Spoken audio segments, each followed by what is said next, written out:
Hello, everyone. I'm Cord Bloomquist. I run an SEO consultancy called Tall Street Digital, and I want to talk to you today about how SEO, this funny thing, search engine optimization, fits into your overall communication strategy. So we often get this as a question that's either direct or kind of implied when we start talking to clients who are trying to figure out, okay, we think traffic from search engines would be a good idea, but how exactly does it fit into the rest of what we do? So I break down communications from think tanks or policy groups into three buckets. And I've written them out here in this very colorful diagram that I hope is coming across well on camera. So one of them is marketing. So marketing I think of as the stuff that a marketing department usually does, digital marketing stuff.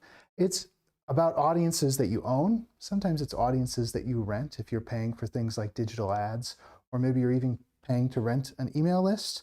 But marketing is based around lists. It's an audience that you can access whenever you want, and your concern is basically not abusing their time too much, maintaining a good signal to noise ratio with them, right?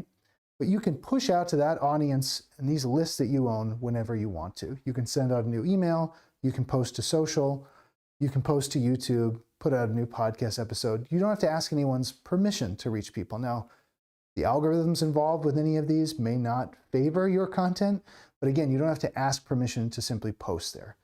That's marketing. Then there's PR. So PR, public relations, you might call it outreach, you might call it media relations. I've heard it talked about half a dozen different ways. The PR is distinguished from marketing in that you do have to ask someone's permission. In fact, PR is communications that you earn. We often talk about earned media, right? PR is based on relationships. You're trying to get into a publication, get placement for an op-ed or an article. That might be old media, something that actually has a print version or a website, or you might be trying to get experts placed onto shows. So you're talking to a segment producer on a cable TV program, or maybe you're talking to Jamie at Joe Rogan's podcast and trying to get on there for an hour and a half conversation. Whatever it is, it's someone's publication, it's someone's show, it's other people's lists that you're trying to access. That's what PR does. It earns you media. Now, the two of these things taken together form their own sort of feedback loop. There's a positive relationship between the two of them working together. What I mean by that is, PR, you place a piece at a publication, there's maybe a link coming back to your website, or even if there's not a link, your brand is mentioned there, and someone may search. That's kind of cheating, it goes around this way. So let's say that there's a link. That link is followed, they come to your website, hopefully you've got an email capture box on that page, and you may see a conversion over to marketing, right? Or maybe someone hears of you and somehow finds you on YouTube, looks up your podcast, whatever it is, someone goes from hearing you via a third party to being on one of your lists. Conversely, marketing can help PR. It maintains those relationships that you're trying to foster here when you're trying to earn media. Again, you're fostering relationships with individual people. Marketing can help you do that by putting your brand name in front of people, keeping you top of mind, right? That's why in the center of our diagram here we have brand, and we have to keep in mind the sort of Marty Neumeier definition of brand is what I've adopted, which is that your brand is the way that people perceive you, right? Your brand is what people think of when you're not in the room. It's an idea, and so there's thousands or millions of different brands out there for you. It's not your logo, it's not a mark, it's the thought that people have of you. All these things help to reinforce your brand. But what you may not know as you're going about your marketing and your PR, or whatever you call them, your new media and your outreach, you're generating the raw materials for SEO. So one of those is the writing itself, and think tanks do that it's just an embarrassment of riches with think tanks when it comes to the amount of content. Sometimes it all doesn't play in search engines, but there's a lot of it. And so by dint of that law of large numbers, we've got some of it that's going to work well in Google. But the big thing that you're generating all the time are links. So marketing, you're putting messages out on email, you're putting it out on social, posting to YouTube, putting out your podcasts, people invariably end up linking to you. Well, those links feed into SEO success in that Google uses links the same way that an academic journal might use citations. It's a way of gauging your authority, specifically your authority within a specific topic. Google calls this topical authority or topic authority. You might think of it as your areas of expertise. So we're all an expert in something. We're not an expert in everything. Not all of us are Neil deGrasse Tyson, right? We all have to have a certain specialty. All right, well, PR generates something for SEO as well. And some of this applies to marketing as well. So this chart isn't definitive in any way, but it's my basic understanding of things. So PR generates links. When you're placing an op-ed, you get mentioned in a piece, a reporter might quote one of your experts, right? You get a link back to your think tank's page. Maybe it's just that person's bio, maybe it's a relevant new piece. Sometimes you don't get a link, sometimes they just mention your organization's name. Then you get a brand mention. Well, we know that Google looks for brand mentions as well, so it's more likely to rank a source that's mentioned a lot in addition to something that's linked to a lot. And Google's much more likely to rank you if you are searched for. So if your brand has some value as a search term in itself, as in, if I'm searching for something related to demographics or public opinion, I might search for Pew Research Survey on whatever it is the issue might be. Similarly, if someone's searching for you that way, either your brand in conjunction with a search term or just your brand itself, because they want to see what you have to say about something new, that helps with SEO. So if this is so great, and SEO is going to generate this traffic for me, why don't more people do it? Why don't more think tanks see success in the SEO space? Well, I think it's partly political and organizational, as in 3 different parts of your organization have to come together to make SEO work, and that's difficult. Let's break that down. First, foremost, maybe not foremost, but definitely first, is your website itself needs to be addressed by the technical people in your organization. They're often the thorniest to work with, but I'm used to working with them. Okay, they've got to get things right, like a robots.txt file that allows Google to crawl your website, or any of the other search engines, Bing, Search, GPT, Perplexity, whatever new thing you might be using. It's got to get things right, like your XML sitemap, giving a directory of every single thing that you've published that it thinks ought to be indexed. Robots meta tags. We recently worked with, we have a client that we just started working with who turns out has a no-follow tag on every single page on their website. That doesn't mean Google can't index that page, but it means it can't follow any of the links on those pages, or at least you're giving it the instruction that you'd prefer it not to do so. So if it can't follow links from one page to another, very hard for it to figure out what's an important page, what isn't. Bad thing. Schema. We've had a ton of success with things like schema. Schema is a form of structured data. It sort of takes your website from a indecipherable soup of code and text, something that Google really has to parse apart and figure out the meaning of, into more turning your website into like an API, something where Google can reach out and grab a URL and get data that's labeled meticulously, as in, not only this is the title of the page, but here's the author, here's the author's profile page. Here are the 20 subjects that are mentioned inside of this piece. Who's the publisher? Who edited it? All sorts of other structured data.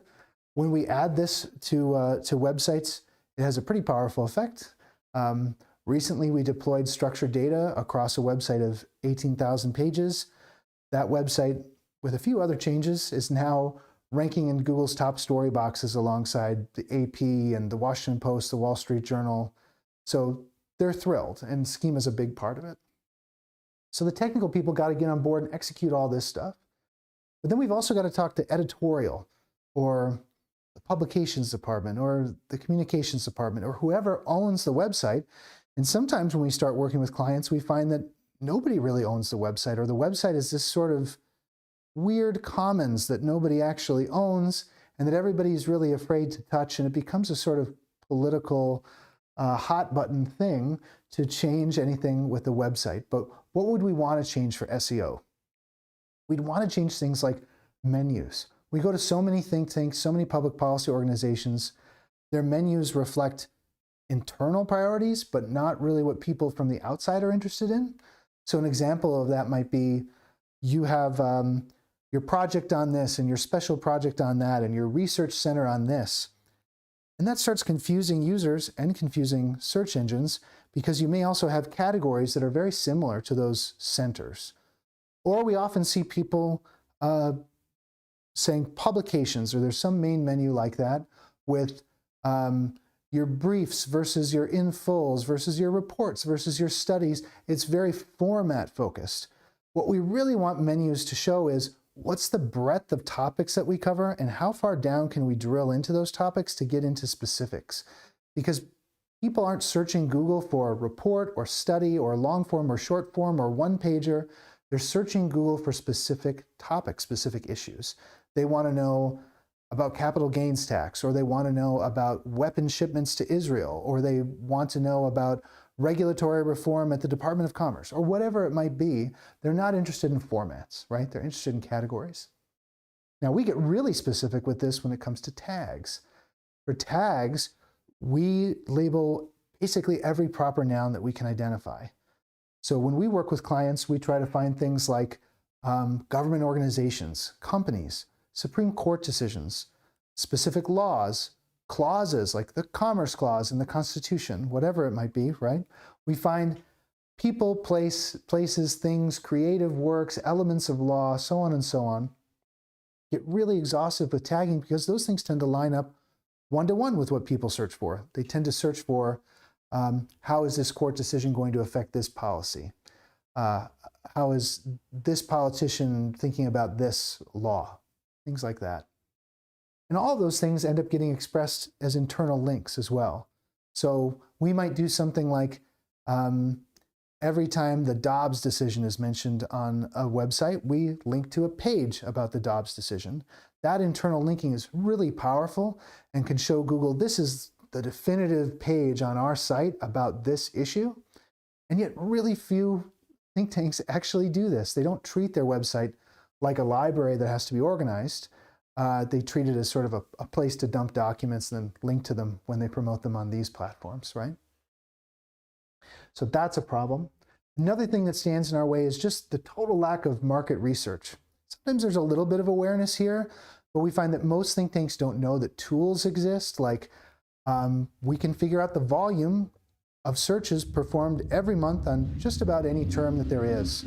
So recently we had a client who was working on tax policy, and the title of their piece was something like Elasticity of Philanthropic Donations vis-a-vis tax policy, something like this. And when we searched for inelasticity or elasticity, whichever it was, and philanthropic or charitable donation, whatever, very few searches with the word inelasticity or elasticity in them. But when we looked at things like charitable deduction donations, something like that, something that's still a little bit policy focused, a little bit specialized, but much more common, there was maybe 10, 20, 100 times more traffic around that because people are often looking up tax policy like this. If we put those terms into the title and description of our piece, maybe there's some subsections that things break down into, and there's some other keywords that we can incorporate into headings. And finally, that information can be incorporated into anchor text. So the way that we link from one thing to another, just as I mentioned here with internal links, we'll focus on things like a court decision, a clause, a law, a specific treaty, something like this. With anchor text, when we're promoting something new, we can either make the text inside that piece, or maybe we go edit some pieces outside of that and make that anchor text really focused on high volume keywords, right? So just none of this is to say that you need to manipulate or change. You're certainly never going to get a policy analyst to write a piece about a popular keyword. They're just never going to do it. But if you've got a little bit of leeway and creative license in terms of how you title something, how you describe it, what you're going to make those main headings in the piece, you might as well use the more popular version of something than the less popular version so that you're attracting the most searchers, not the least. So all three of those things have to get firing together in order for SEO to work. Once that's in place, SEO starts its own mini flywheel here, where when you appear at the top of search results, you end up generating more links back to that same piece. This is why some articles can maintain high spots in Google search for years and years on end, because once they occupy that spot, they keep garnering more and more links unto themselves, and that just sort of builds a moat around them. In fact, when we see clients dominate those first three positions in search, especially, the graph that we see of links going to a particular piece, instead of going up and then sort of deteriorating over time, it's almost like this half-life, like you see it decay.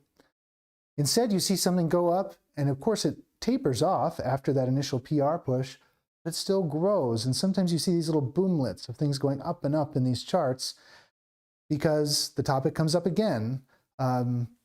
Congress revisits something, a regulation is brought up again, the court goes back to it, whatever it might be, and that piece from a month ago, 2 months ago, sometimes even years ago, suddenly gets more links and is elevated to the top of search again, or it was hanging out at the top of search all along, it's just the topic became popular again. So once you do that, you're not only getting that flywheel around SEO, but now you're sending qualified traffic back to marketing. By qualified, I mean someone's interested in this policy now.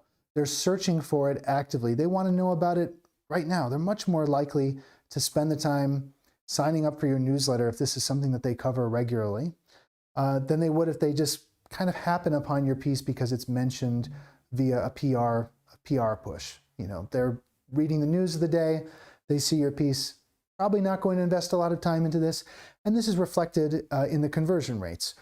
People coming in through search convert at 3, 4, 5 times, sometimes 10 times the rate of people coming in via just referral traffic. And on the PR side of things, SEO is going to send back things like more citations. Remember, that flywheel is working. Well, there's no reason why this SEO generating its own citations can't be something that the PR team takes credit for. They usually have to prime the pump to get that cycle going, to launch something up to the top of search. So now instead of 35 different websites linking to you, you have 45, 55, sometimes hundreds. That's something that the PR team can claim credit for. Look at all the citations that we've got. Sure, SEO is helping, but the PR team might as well claim credit for those things. And the PR team benefits because of brand position. Remember what I said about Pew Research Center? When you search for, even if you don't search for Pew Research Center, if you search for anything about demographics, you know, what does Gen Z think about this? What does Gen X think about that? Pew Research Center appears at or near the top of Google search results, and that helps reinforce that brand perception. When people think about public opinion polling, demographics, they think Pew Research Center. The same thing can be done for your brand by appearing at the top of Google search results. Even if you don't value the traffic, even if you don't care about the citations, you don't want to grow your list, you don't care about any of this stuff. When people search for issues related to your organization and you appear at the top of Google search results next to top-tier media outlets, again, the Wall Street Journal, the AP, the Washington Post, or next to your peers, the people who you're competing with for donor dollars and attention, right? You want to be in that rarefied air at the top of Google search results. It immediately conveys that you're an authority on the topic on which you're writing. Okay, so that's how I think SEO fits into everything. I hope that this was illustrative of why SEO might be valuable to you, how you can think about how it fits into your strategy, how the billions of people searching Google every day can help fuel the sort of communication strategy that you've got in place. Like I said, this is going to be the first of many whiteboard videos, so I encourage you, depending on whatever platform you're on, to like and subscribe to this video, and I will see you soon for another SEO topic.